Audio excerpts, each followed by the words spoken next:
Hello guys, hope you are doing well. In this video I'll be talking about the groups of compounds which we work with most frequently in grade 12. The groups are four groups: acids, bases and salts, which are electrolytes, and the alcohol and sugar, which are non-electrolytes. The acids, guys, we have got two types of acids. One we call as the binary acids, which we mean composed of two elements, and oxyacids, which three elements. They belong to the ternary acids. So the binary acids composed of two elements, and these two elements, usually one of them is hydrogen and the other is halogen, additionally with the sulfur. Example for this type is HCl. And we have got only five binary acids in grade 12. We will be talking about the strength of them in the coming slides. Oxyacids. Oxyacid, it belongs to a group of acids we call as the ternary acids. We mean three elements. And those three elements are usually hydrogen, can be structures as hydrogen with oxygen ion or hydrogen plus nonmetal and oxygen. And the oxygen ions, of course, we mean those polyatomic ions that contain oxygen. An example is nitric acid. So HNO3 is the oxyacid. Why? Because it contains hydrogen, nitrogen, which is a nonmetal, and oxygen. Or we can say it composed of hydrogen with the nitrate, which is an oxyanion. Let us talk about the strength of these groups of acids. The binary acids, guys, we have got five binary acids. Three of them, HCl, HBr, and HI, are strong binary acids. HF and H2O are the two weak binary acids. So the naming, the nomenclature of them is follow a structure of having a prefix of hydro and a suffix of ic, and then in between the hydro and ic there will be the root name. We mean the name of the nonmetals, the halogens and the sulfur. Hydrochloric acid, hydrobromic acid, hydroiodic acid, hydrofluoric acid, and hydrosulfuric acid as well. For other groups, we have got ternary, and ternary divided into oxyacids with pseudo-binary, and the only pseudo-binary in grade 12 which we work with is HCN. So HCN, hydrocyanic, we name according to the binaries, but it's neither binary nor oxyacid. It's not binary because it consists of three elements. It's not oxyacid because it does not contain oxygen. So it's hydrocyanic acid, and it's ternary acid, but we call as the pseudo-binaries, and it's weak acid. And the strong oxyacids, how to differentiate between strong oxyacids with the weaks? We have a tip for that. If the difference between the hydrogen and oxygen results a number above 1, so this acid can be classified as strong. Of course, all of the oxyacids, they contain oxygen and hydrogen.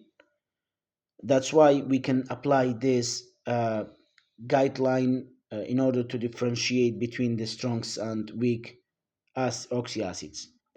If the difference results a number of 0 or 1, the acid should be classified as weak.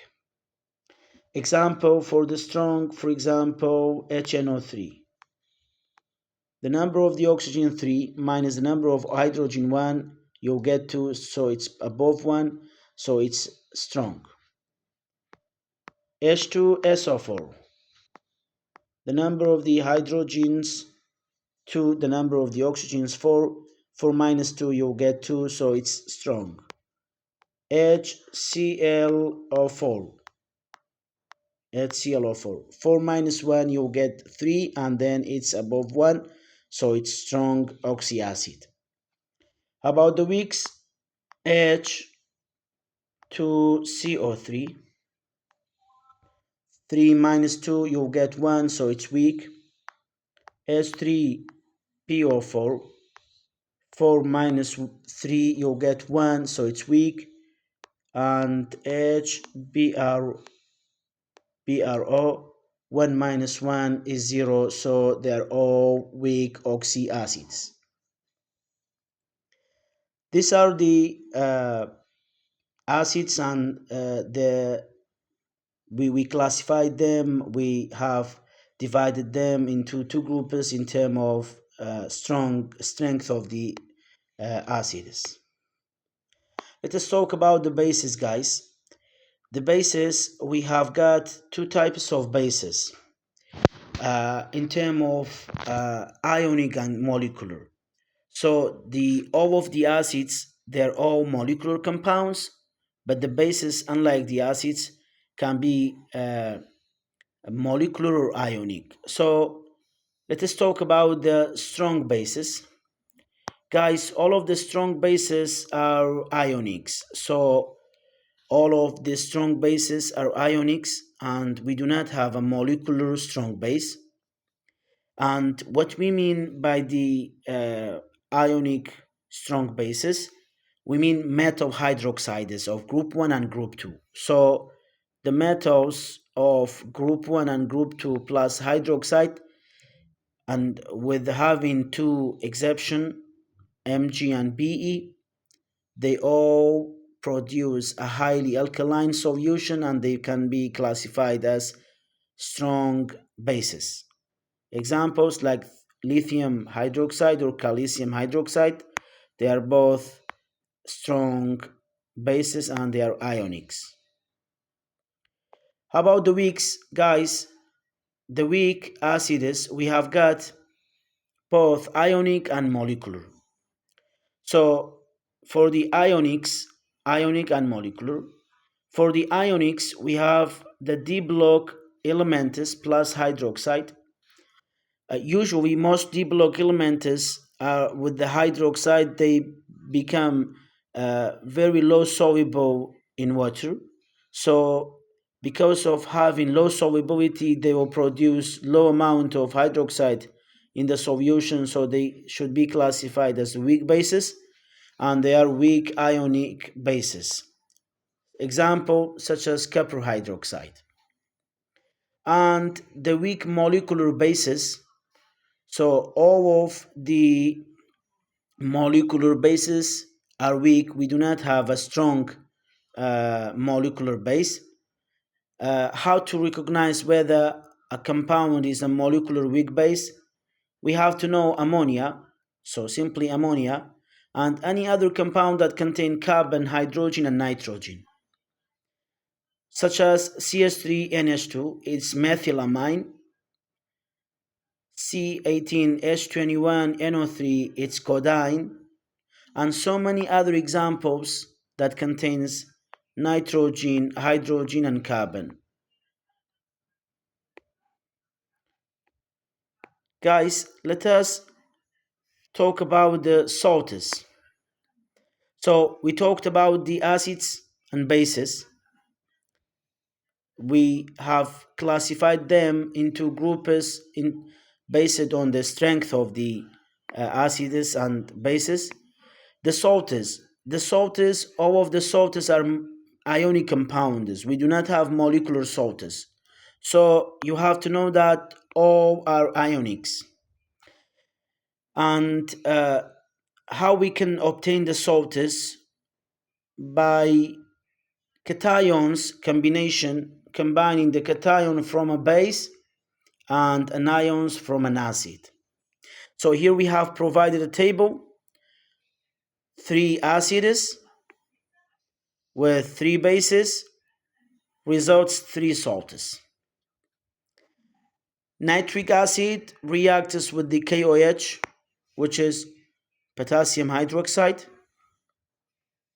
So the result is what? The result is the KNO3, which is potassium nitrate. So simply, let me tell you the trick. The cation with the anion, the two close one, combine to form a salt. The two close one, CS, this is CS, combine to form a salt. Cation from a base, anion from the salt. Strontium sulfate, cesium chloride. So, whenever an acid reacts with the base, you'll get a salt and H2O.